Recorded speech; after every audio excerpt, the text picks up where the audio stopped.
What's up? It's episode 97, Pain Points of Wealth, and markets are melting down. The fear is real, but could this fear go from fear to FOMO? Well, we're going to discuss today exactly what's going on. As we're recording this, FedEx saw their stock drop 20%. The CEO thinks that the world is going to a global recession. We might actually have a different point of view. We'll talk about that.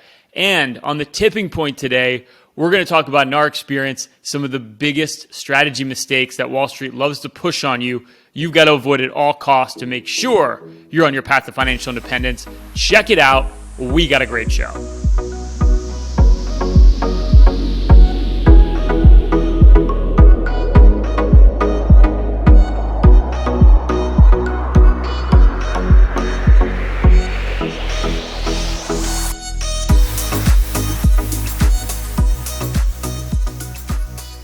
Guys, I can never figure it out. There's millions and millions and millions of bits and pieces of news every single day.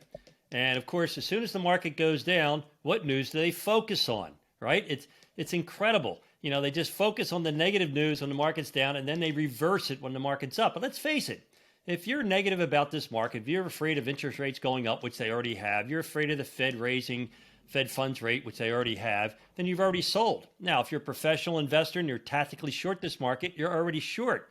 So you know what's going to happen?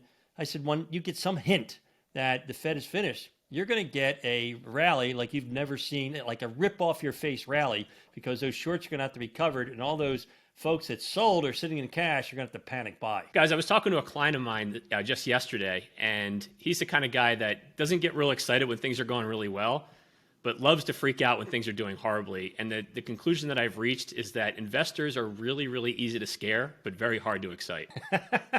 Like never easy to please, like that girlfriend you had in high school that would never be happy with anything you did, or boyfriend. That's because she was dating you. Oh, wow, Chris. Harsh. No, but it's a really good point, because what you're hearing now is, right, on TV, you get all these prognosticators or strategists, and all they can focus on is how the Fed is not going to back down. They're just going to keep raising interest rates. And we pointed out on this podcast only 12 months ago, the Fed wasn't even thinking about raising interest rates. So it's kind of like, if you think about it, why should we trust the Fed now? Why should we believe anything they say? And, the one thing we focused on a lot here is what's happening right now with inflation, not the backwards looking data, not these historians on Wall Street that tell you what just happened. And most economists just react to what happened recently. They don't tell you about what's going to happen in the future. Is we're still seeing inflation on the ground floor coming down. If you look at shipping costs from Asia to the U.S., they've come down 60% since the high. That means supply chains are normalizing. We know commodity prices have come down. So if you look out to the future, the reality of it is inflation's not going to be as high in 12 months as it is today. Well, that's the whole issue, is the Fed has a credibility problem, right? They were dead wrong a year ago. We don't know if they're dead wrong or dead right now, but they're also being very, very hawkish. But like Jeremy Siegel, the Wharton professor, he said the other day, he said, you talk to anybody on the ground and inflation is definitely slowing.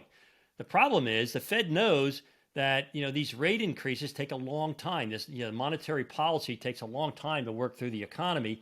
And we just hope that they're listening and they're going to be smart and they're going to allow the moves they've made to work their way through the market so they get the result that they need without crushing the economy. And I think that's where all this fear is coming from. People are afraid that the Fed will go too far. Well, Ryan, you make a great point. You were talking about how things have come down in price. Like oil, for example, is down 34% from its highs in March. But, talking to our clients, they think everything's going to hell in a handbasket. Like there's this great quote I read this week that said, when there's light at the end of the tunnel, the average client thinks it's an oncoming train rather than an upside in the market. Well, that could be a train coming, Chris. You never know. But, we want to catch that train to the upside when it goes the other way. So when you look at what's happening now, it's like you're in a midterm election year. Typically the first 9 months of the year, remember, we're still in September. We still got 2 weeks to go till we're into the fourth quarter. The first 3 quarters of the year are generally negative. They're generally very volatile. And if you don't think this is volatile this year, then you've been living under a rock. But from here on out, you have a high probability of seeing a positive return. Matter of fact, there's never been a midterm year followed by a negative market. In other words, the third year, the presidential cycle after the midterms is generally positive and 100% positive. How's that for a statistic? I like those odds, Bob. I like those odds a lot. But yeah, I mean, that's the point too. If you think about the summertime when the market did turn on a dime and all of a sudden we had that huge, massive summer rally, which is a lot of fun. As you like to say, Bob, bull markets are more fun than bear markets. Now we're back in the trenches again. It reminds you that at some point here, somewhere down the line, and it's going to be out of the blue, markets are going to turn again. They're going to go a lot higher, and you're going to miss that boat if you just don't get invested. So I think it's, important point, something we kind of emphasize on this podcast week after week, is this volatility uncertainty is your friend as you're creating wealth. Like, you want to be buying right now while the volatility is high. And we're not really going anywhere because interest rates are going up, which means that you're getting higher bond yields, right? The 1-year treasury, as we're recording this, now pays 4%. What are you getting in your money market fund right now? And, we talk about dividends and interest every single week. Dividend yields, again, are going to increase this year to over $1 trillion globally. So it's all about getting your money working while the uncertainty is high. It's like your best friend as a long-term investor, which is hard to get around psychologically. But in reality, like, this is a gift from the gods. You got to take advantage of it. You can't put your head in the sand. Well, Ryan, I was saying that exact same thing to a client of mine this morning. She was saying, is it now a good time for us to panic out? Things are getting really crazy. And I said, well, look, here's what we're going to do. I said, you've got everybody selling their shares. So first of all, we're going to buy their shares at deep discounted prices. I mean, who doesn't like a bargain? I said, secondly, the biggest problem with these people getting out of the market, it's kind of like a big gust of wind. You never see it coming. It comes out of nowhere, and they're not going to be ready for it. They're going to be sitting in cash waiting for that right moment. They're not going to get it. But for us, who bought shares at a low price, that wind's going to come and it's going to fill our sails, and we're going to sail off into the sunset. Bob, just what I was saying, we need another sailing analogy from Chris on our podcast, but whatever. Are you saying his analogy blows? I don't know. What are you saying? Wow, Bob. Clever, Bob. Very clever. All right. Well, listen, guys, there is a silver lining. And one of the things that really disturbed me over the last 13 years, it wasn't our clients, who struggle. I mean, we did great. We had phenomenal returns, net of inflation, net of taxation. It's been a big, booming bull market. But I've always felt bad for our clients' parents or grandparents who are afraid of the stock market, afraid of the bond market, and their whole investment strategy, their entire life, has been to roll over 6-month CDs at the local bank. Well, the banks have paid zero for the last 10 years. And guess what? They still are. I checked the other day. The national average is 0.13, right? Not even 1%, where you have a 1-year treasury bond that's yielding 4% right now. That's right. You can put money into a 1-year treasury bill and get 4% right now. And for all those, retired individuals who aren't, really sophisticated, here's an opportunity. I'll tell you, the other opportunity is if you have a large company, you have a large cash position that you have to keep on hand, you can roll it in treasuries, roll it in insured CDs. Number one, make sure all that money's insured, right? FDIC insurance is still $250,000. You got millions of dollars, you're putting your company at risk, your individual money at risk. And secondly, you can give a gigantic return on that money that's been giving you zero now for 13 years. Dad, I was talking to a client of mine yesterday, and he called me up really excited. He said, I'm getting 2.5% on my money market. I said, that's great. I said, you're only losing like 6% a year against inflation. Yeah, but it's better than losing 8%, Chris. True. That's the other reason why I believe it's really a time to load up on the municipal bond market. The way these governments keep spending money, both on a state, local, and federal level, it's only a matter of time where they try to jack up our tax rates again. So I think you've got to look at the advantages of tax-free income. First of all, you want to be certain that you have a portfolio with permanence and definition, right? We want to know what we're making. We want to know when our money comes due. So that's our downside risk. But when you look at the equivalent yield of a tax-free bond right now, in some cases, depending on your state income tax, you're getting anywhere from a 5 to an 8% return. I mean, how much return do you need to achieve all your lifetime goals? If you can do it with more certainty, why not? Well, that's the great irony right now, right? Is we have a lot of investors that just want to sit in cash, park their money earning nothing, and we're in a cash flow rich world, right? This is probably one of the most cash flow rich investment environments we've ever seen, yet you're parking your money at a measly 0.8% or 0.08% or whatever it is. It's kind of one of the great ironies of investing. When the opportunity is the greatest, we tend to miss it and we tend to put our money in the exact wrong place. Well, we always say, guys, it's darkest before the dawn. And just think back what happened in 2020 when we had the global pandemic. We shut down the global economy. I mean, voluntarily shut down the global economy. Well, actually, not voluntarily, government mandated shut down of the global economy. The Dow went down to 18,000. Things looked awful. And then in a blink of an eye, we were up at 37,000. Now we're at 31,000, right? With all this negativity, with all this horrible news, we're at 31,000. We were 2 years ago, we were at 18,000. Don't get confused by the noise. Ignore the noise. Stay invested.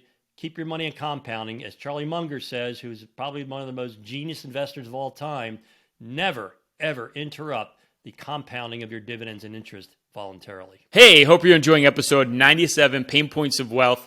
Everything you hear on this podcast, along with some due diligence of your own, can help you get ahead financially, literally at any stage of your journey. But if you've saved over $1 million for your financial independence plan and you want a more hands-on approach, every week, Bob, Chris, and I run our total financial master plan, and we'll run that with no obligation or cost if you qualify. We literally do a holistic review where we look at everything. There's no firm out there that does this work at no cost. We literally will build you your own personalized financial portal. We'll put together a full investment game plan. We'll go through every investment you own. We'll show you where all those hidden costs are. And we'll show you where your tax inefficiencies are, give you our full tax playbook to show you how to optimize your portfolio for taxes. It's not what you make, it's what you take. And we'll put together a full income game plan so you can draw from your portfolio when you finally decide to retire or be financially independent. It's a full holistic review. We only do a handful a week if you've saved over $1 million for your retirement or financial independence plan. Simply go to www.paynecm.com/financial plan to see if you qualify for a free financial review.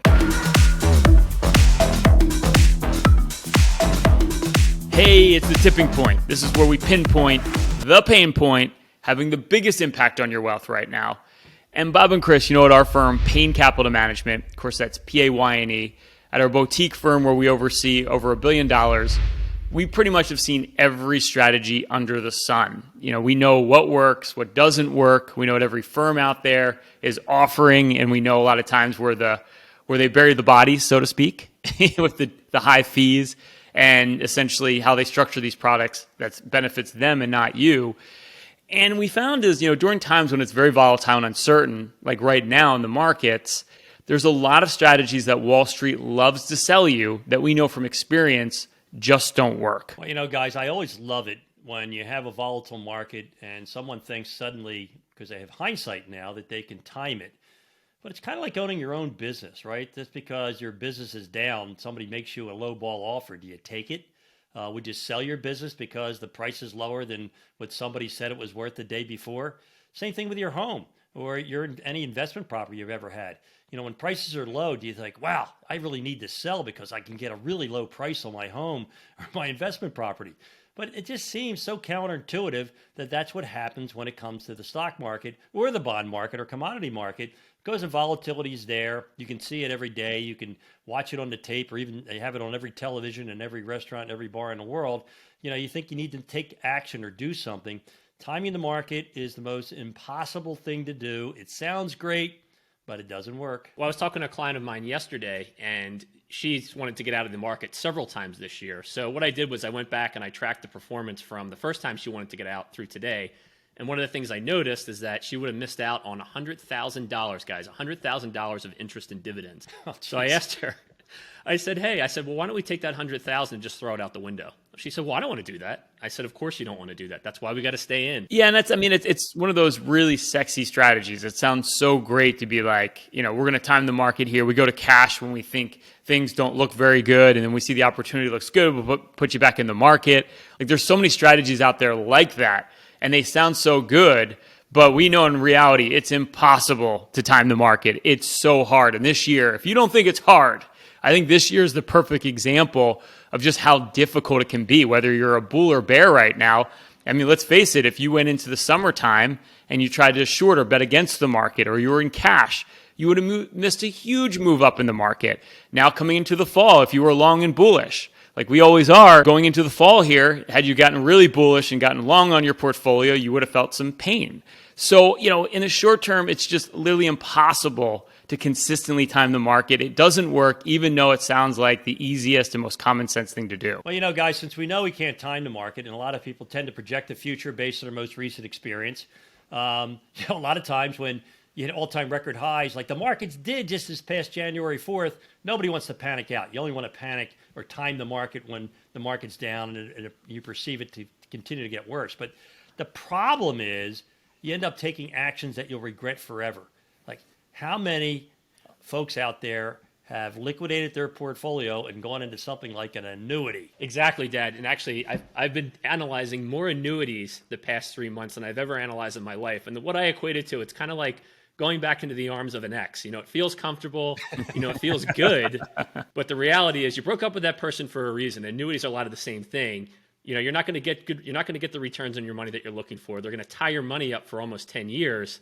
And then let's not even talk about the fees. I mean, the fees are astronomical. In some cases, I saw one that was over 5%. Well, you know what Ryan always says, Chris, he'd rather burn in hell than sell an annuity. And like that X, right? They always come at the wrong time. And that's what happens is these financial firms, they start pitching you these things for safety when the market's already down, right? And that's like the worst time to sell out of your positions, which will probably rebound at some point.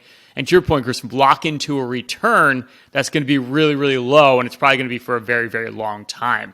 So you got to be really careful here because the financial services world just preys on your emotions. And right now, the big emotion, as we know, is fear.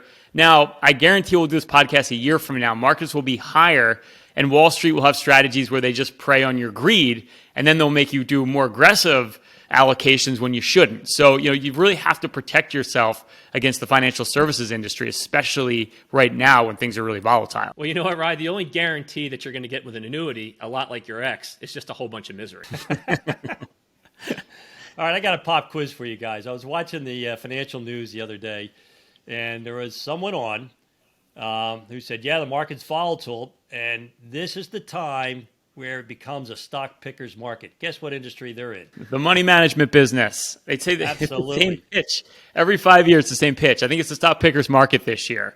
Well, no kidding, because you pick stocks. And that's the thing. The tendency is to think, wow, market's volatile, so if I pick the right companies and the right stocks, I'll do better. Wrong. Because when you have an individual stock, you have individual stock risk, which means it can go to zero. Market's never gone to zero. But an individual company, an individual stock can. So it's almost like you say, oh, I don't like the volatility. I don't like the risk. So I'm going to take incredible risks now to make sure that I have no chance of achieving my goals. Bob, some of your favorites, I believe, are like AMC and BlackBerry, right? Or GameStop. Picking stocks is a lot like picking your nose. You're just going to end up with a bunch of boogers. Well, thank God for, these stock pickers, Chris. I wouldn't even know BlackBerry was still alive. I thought they were done. I thought the company was gone. I found out they're still trading the stock. Yeah, and another good point about that, too, is like today as we're recording this, FedEx is down 20% before the market even opened. You don't want to wake up and have stocks in your portfolio that on that day can be gapped down so high. Like that's a buzzkill. You don't want that with your financial independence plan.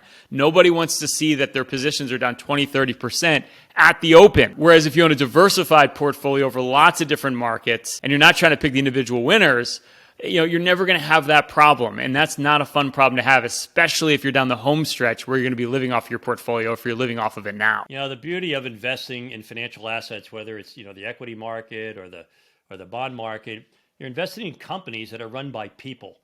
And last I checked, it's human nature to do whatever you have to do, to better your situation.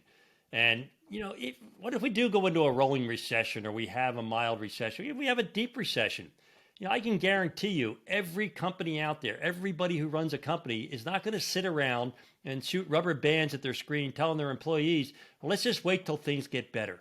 You know what they're going to do? They're going to double up their effort. They're going to work twice as hard.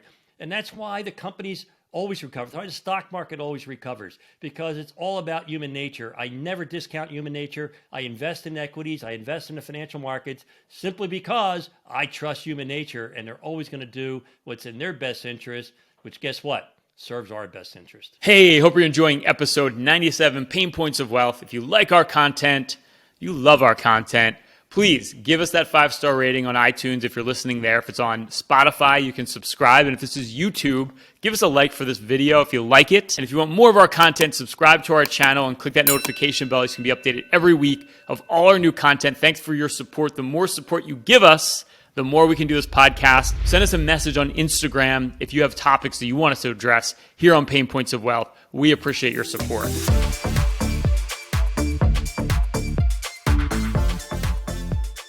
All right, gentlemen, it's the hidden facts of finance, random financial facts that may surprise you or even shock you. All right, Bob, Wedbush Securities estimates that there are now 1 billion iPhones worldwide, 240 million of which are at least 3.5 years old, which I guess explains why Apple earnings are expected to continue creeping higher by single-digit percentages in the years ahead. Well, guys, I turned on the news this morning, and there was a line around the block at the Apple store in the Big Apple. Tim Cook was there to kick off the iPhone 14. My guess is there's a lot of demand for this new Apple phone. Could be Bob's finally in the market for an iPhone after all these years. I converted about a couple months ago. We were Android for the longest time. So, Bob, I think you're next. All right, Chris. We think today of meme stocks as something unique, but the 1960s were called the go-go 60s for a reason. The Nifty 50, the glamour stocks, the concept stocks, the conglomerates, and the gunslinger fund managers who touted them were rock stars like Cathie Woods was up until recently. When the Nifty 50 finally expired in the early 70s, they had sky-high valuations that rival anything we've seen today, with Xerox trading at 49 times forward earnings, Avon at 65 times forward earnings, and Polaroid at 90 times forward earnings. History may not repeat, but markets are made up of people, and they certainly do. Well, you know what? I can understand why a company like Xerox is no longer trading at 40 times earnings. My first job out of college, I sold copy machines for Icon Office Solutions. And that business is so competitive, and we were like 10% higher than the competition. It was amazing that I could sell copiers at all. Creative destruction is always around the corner. So whatever the winners are today won't be the winners in the future. You just don't know when that's going to happen. All right, Bob. Dividends have accounted for 40% of stock market returns since 1930 and 54% during decades when inflation has been high like today. When inflation has been high, the stocks that have increased their dividends the most have outperformed the overall market. Dividend payments help make the stock market's returns less volatile. It's amazing when someone doesn't realize that, dividends are not only paid every quarter, but for the majority of good companies, they increase every year. There are companies today that are publicly traded that have increased their dividend 60 consecutive years. That's not paying a dividend. That's increasing that dividend every single year. And that's why when it comes down to the bottom line, equities, stocks that pay dividends especially, are the greatest hedge against inflation in the history of mankind. And meanwhile, we focus on what's the market price today? What's the market price going to be tomorrow? It's irrelevant over time. Compound those dividends. It's a very simple strategy. We keep it real simple here at Payne Points of Wealth. All right, Chris. The average German household is paying nearly 13 times more for power than in January of 2020, or about $38,000 versus $3,000. Wow, that's a huge jump in energy prices. And everybody in the U.S. thinks we're experiencing inflation. Thank God we don't live in Germany. And it's too bad we don't export electricity, because I feel like there's money to be made there. And I'd imagine the average German's probably driving around in their gas-powered car versus their Tesla just because of the cost. I mean, hey, why would a German drive a Tesla when they can drive BMW, Mercedes? And my guess is they're all going to have their own electric-powered vehicles in the near coming future. So creative destruction, it's always around the corner. Hey, hope you're enjoying episode 97, Payne Points of Wealth. If you like our content, love our content, give us a 5-star rating on iTunes. Subscribe on Spotify. If this is on YouTube, give us that like. Click the notification bell to be updated every week of our new content. That's it. Stay loose and keep an open mind.